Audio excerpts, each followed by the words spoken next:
Quando os spoilers desse capítulo foram lançados, o número de teorias que fizeram, cogitando quem seria a gigantesca sombra que apareceu no final desse capítulo, não tá escrito, galera. A gente fez muita teoria, a gente vai falar algumas delas aqui, mas por mais que a revelação tenha sido uma das primeiras opções, né, que a galera tinha pensado e talvez uma das mais óbvias, a forma como foi construída essa revelação e a forma como foi dado um mistério ainda maior em cima do que seria uma revelação a princípio simples, também é um negócio que abre muita margem pra gente teorizar aqui nesse vídeo. Vamos falar sobre tudo isso nesse vídeo, galera, sobre o capítulo 1037 de One Piece. Bora lá! Mas antes, você sabia que a Crunchyroll tem o maior catálogo de animes do mundo? Pois é, e a maioria desses animes você pode assistir, adivinha? De graça! São mais de 30 mil episódios, que se você pegar pra assistir 20 por dia aí, sem intervalo, vai levar mais de 4 anos até acabar.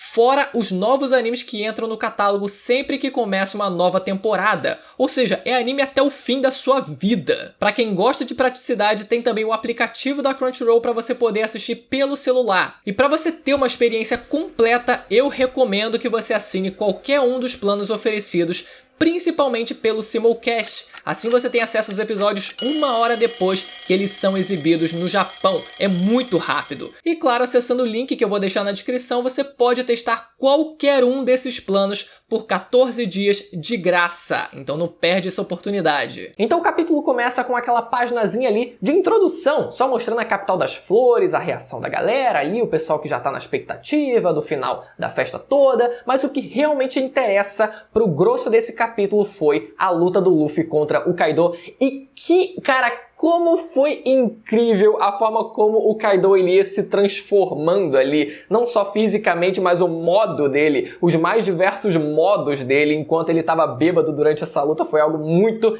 engraçado. Começando nele se transformando na sua forma humana, parando para beber e ainda perguntando pro Luffy, você não quer um pouquinho não? Você não quer um golinho não? Dá um shotzinho aqui? O Luffy, sei lá, não, meu amigo. Meu avô me ensinou a nunca aceitar coisas de estranhos. E foi engraçado porque eu só consegui pensar, peraí. Se o Kaido ele para pra beber no meio da batalha, isso só me lembrou uma das maiores lutas que o Luffy já teve, onde o seu inimigo também parava pra fazer um lanchinho. Eu não sei se tem alguma coisa a ver, né? Mas se tiver, olha aí o indício jogado na nossa cara. Então a gente entende que o Kaido ele entrou na sua forma bêbado risonho. Entrando na sua forma bêbado risonho, e isso vai se alternando ao longo do que a luta vai passando. E primeiro, a gente já tem uma das maiores mortes, um dos maiores lutos que eu senti em todo esse mangá, que é a capa do Luffy. O Luffy tirando a sua capa. Mas como me doeu isso? Assim como me doeu quando, por exemplo, o Luffy ele recuperou o seu dente perdido só tomando leite. Cara, é um negócio que daria uma identidade muito única pro Luffy ele ter perdido o dente quando ele teve a sua luta contra o Sanji, né? Seria realmente uma marca do que realmente aconteceu ali, da luta dele com o Sanji. Por mais, cara, todo o peso daquilo teria sido registrado ali, com o Luffy ele não tendo mais um dente, só que ele recuperou esse dente, né? E algo que também a gente esperava muito que acontecesse, que era o Luffy ele conseguindo uma capa, passando a usar uma capa, a famosa capa do Rei dos Piratas também, a princípio só foi pra essa luta mesmo e nem perdurou pra até o final da luta. Ele já tirou essa capa agora no meio da luta e não sei se a gente vai voltar a ver ela novamente. Então o Luffy ele diz, você não vai usar a desculpa de que você estava bêbado caso você perca essa batalha, não é? Ele tá dizendo assim, não quer dizer que eu fiquei mais fraco só porque eu fiquei bêbado? Olha, eu não sei, né? Se fosse lá no primeiro embate entre os dois, quando ele tava bêbado e levou um Elefantogan na cabeça, se fosse algum outro, se fosse um Mihawk da vida, eu não sei se ele teria a mesma facilidade de combate assim, né? Mas enfim, mesmo assim ele conseguiu mostrar uma habilidade muito grande durante essa batalha, durante esse capítulo pelo menos. E o que o Kaido diz é que faz muito tempo desde que ele não lutou a sério com alguém, pelo menos no 1 contra 1. E a gente lembra que o Kaido ele lutou já nesse arco contra a Yamato. E olha só, todo mundo ficava nessa dúvida se o Kaido ele estava realmente lutando com tudo pra cima da Yamato, ou se ele tava pegando leve de alguma forma, ele tava realmente sério ali quando ele tava lutando com ela, mas será que ele realmente tava lutando com tudo? Eu acho que realmente tem uma diferença na luta entre os dois, né? O Kaido ele podia estar realmente sério contra a Yamato, mas será que realmente tava com tudo? Eu acho que tem uma diferençazinha e essa fala deixa isso explícito pra gente. Faz muito tempo que ele não luta a sério com tudo, no 1 contra 1, contra alguém, e esse alguém só foi o Luffy até agora. Então a gente vê o Kaido mandando um Ragnarok na cabeça do Luffy quando ele achava que ia ser fácil, já que o Kaido ele estava bêbado. Nesse momento ele demonstra que não, as coisas não são tão fáceis assim. Então logo depois o Kaido ele vira um dragão, agora entrando no seu modo bêbado deprimido, galera. Como foi engraçado ele se martirizando. Que é um castelo, cara. Eu sou um inútil. O castelo que demorou 5 anos a ser construído. Quanto tempo será que vai levar para ele ser construído novamente? Eu não consigo sequer proteger um castelo. E mesmo no seu modo bêbado deprimido, ele consegue ainda tentar um ataque, o famoso Tatsumaki Kaifu, quando ele lança ali várias lâminas ali pra cima do Luffy, o Luffy ele consegue meio que se defender e rebater essa lâmina de corte aéreo pra longe, né? E assim ele fica impressionado, caraca, mesmo assim ele ainda tá conseguindo lutar. Depois ele muda pra sua forma híbrida e entra no modo bêbado, chorão. E aqui uma sequência onde ele tenta usar um Raimehake pra cima do Luffy e o Luffy consegue desviar e consegue chutar o Kaido. Essa cena do Luffy desviando e conseguindo usar um chutão no Kaido me lembrou muito o Goku quando ele tava desviando ali da Kefra e ele vai por cima do golpe da Kefra e consegue atingir ela em cheio. Me lembrou muito, né? Por mais que não tenha sido exatamente a mesma coisa, mas me lembrou. Só que o Kaido agarra o Luffy com a sua cauda e nessa hora os dois eles lançam uma cabeçada avançada. Vem me dar cabeçada, os dois eles se dão uma cabeçada avançada que nem sequer chegam a se tocar. As cabeças dos dois ali estão a uma certa distância e você vê que mesmo assim eles estão ali os dois sofrendo para conseguir dar dano um no outro. Só que o Luffy ele sai na desvantagem porque ele mesmo assume o seu hack é mais forte do que o meu. E por último o Kaido ele entra no seu modo bêbado briguento, onde ele tenta mandar um Bottle Breath para cima do Luffy, onde o Luffy ele consegue desviar e ele usa um Rock Gatling Gun contra o Gundari Ryusegun, que é basicamente as clavadas ali do Kaido, né? E você vê que, cara, muito legal ali o visual dos dois clashes ali, dos clashes se batendo, onde o punho gigante do Luffy e a clava toda cheia de espinhos ali, que também parece se multiplicar com a velocidade que ele tá golpeando e parece que é duas bolas gigantes se batendo, só que mesmo que essas bolas gigantes estejam se batendo, de vez em quando eles ainda conseguem se acertar um na cara do outro, né? E os dois estão lá, plá, plá, plá. E logo em seguida, o Luffy ele consegue defender o Kanabo do Kaido com um tapa avançado ali para a esquerda dele e depois incha o seu pé, fica ali com a elefantíase no pé e consegue dar um chutão bem na barriga do Kaido que deixa ele com os olhos esbranquiçados. Não quer dizer que o Kaido ele vai cair por causa disso, por causa desse golpe, né? Mas ele tava ali com os olhos esbranquiçados já, então alguma coisa quis dizer. E a reflexão que eu queria trazer com todo esse papo de modo bêbado, briguento, deprimido ou sorridente do Kaido é que talvez isso não seja à toa, porque eu e muita gente já teorizava que talvez o Shanks ele pudesse ter algum modo desse tipo, um modo bêbado, afinal ele costuma beber pra caraca, então talvez ele tivesse também, talvez um modo espadachim bêbado, inspirado, óbvio, no Rock Lee, ali, nos punhos bêbados que ele também mostrava em Naruto, que talvez deixasse ele ainda mais imprevisível, e talvez o Shanks tivesse também esse modo, só que usando a sua espada. E agora vendo o Kaido usando esse modo, esses vários modos bêbados, eu só consigo pensar que talvez isso realmente seja possível de acontecer. Deixe nos comentários se vocês acreditam também nessa possibilidade. Só que quando a gente achava que o capítulo ia ser só isso, muda para algo completamente inesperado. A gente vê Marijoa, os Gorosei em Marijoa, do nada. Galera, olha só que louco. Primeiro a gente vê eles lá conversando e logo depois a gente já corta para os agentes no mar ao redor de Wano com Dendemushi, quando eles assumem que viram uma sombra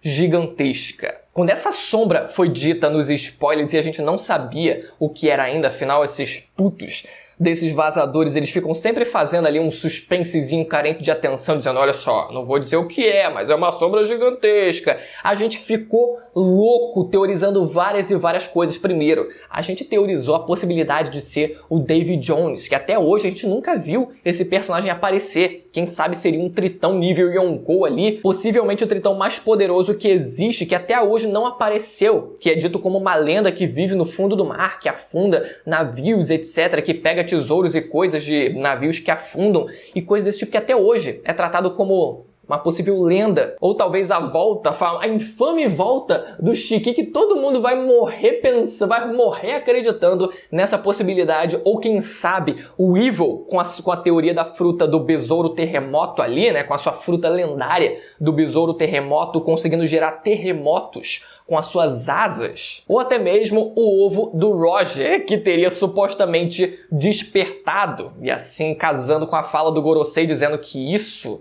fazia tempo que não tinha despertado ou nunca tinha despertado há tantos séculos. Galera, o nível de teoria que a gente chegou a discutir não está escrito, mas enfim, acabou sendo realmente Zunisha. Abrindo aspas, o Gorosei fala que não, isso é impossível. Aquela fruta é uma lenda, até mesmo para nós. Ela não desperta faz centenas de anos. E o outro Gorosei diz, então por que o governo mundial deu outro nome para aquela fruta em particular? Não é porque queriam apagar o verdadeiro nome daquela fruta da história?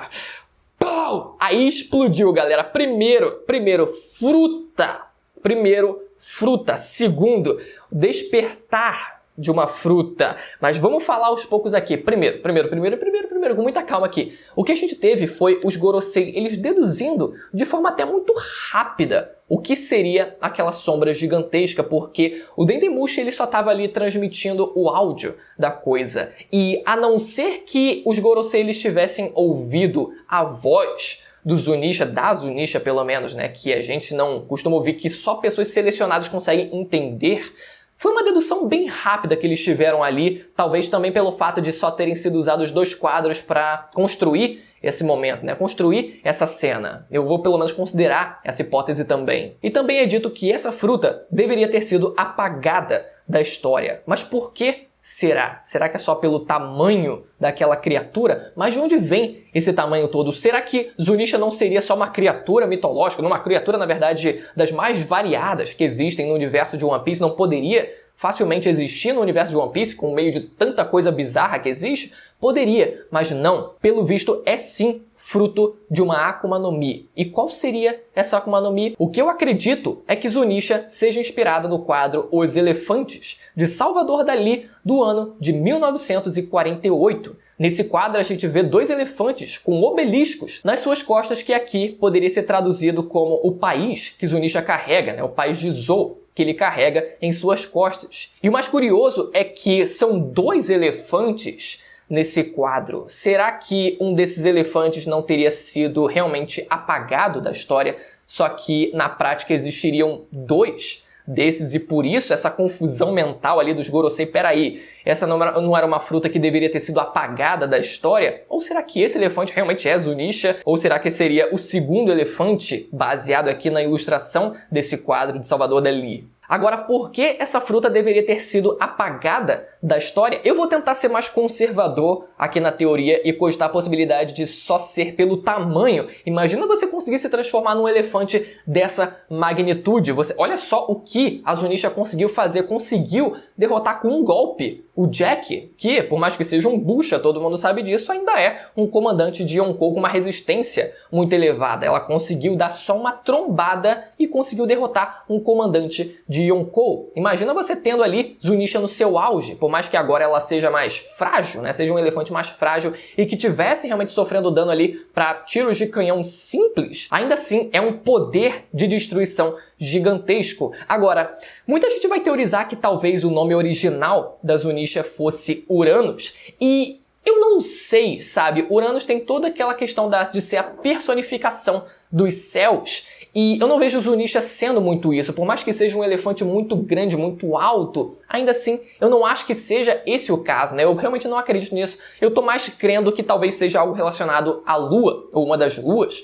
de One Piece, né? Alguma arma que esteja ali, que tenha sido construída pelo povo alado, pelo povo do céu, mais de 1000 anos atrás, por aquele povo que tinha uma tecnologia muito avançada para a época, assim como o navio Pluton, navio de guerra Pluton, que foi construído também, talvez, quem sabe, na mesma época. Então eu não sei, eu fico realmente descrente que seja se tratando de uma arma ancestral. Eu acho que realmente é uma Akuma no Mi, e que foi inspirada não numa mitologia japonesa, como a gente está vendo muito agora em Wano, mas foi baseada ali numa ilustração de Salvador Dalí. Você vê que as pernas do elefante são muito parecidas. E uma pergunta que fica também, a última pergunta que fica, por que Zunisha, sendo um usuário de Akuma no Mi, não fica enfraquecido por estar dentro da água? Essa pergunta foi respondida na SBS do volume 41. Foi dito pelo Oda que você precisa estar ali com boa parte do seu corpo submerso ali, né? Pelo menos mais da metade do seu corpo debaixo da água para você começar a sentir os efeitos de fraqueza que são ocasionados pela água do mar. E a gente sabendo que Zunisha tem aquelas pernas gigantescas e finas, meio que quebra essa hipótese. Poderia andar livremente pelo mar. Agora, será que é só um elefante? Ou será que são dois? Ou será que eram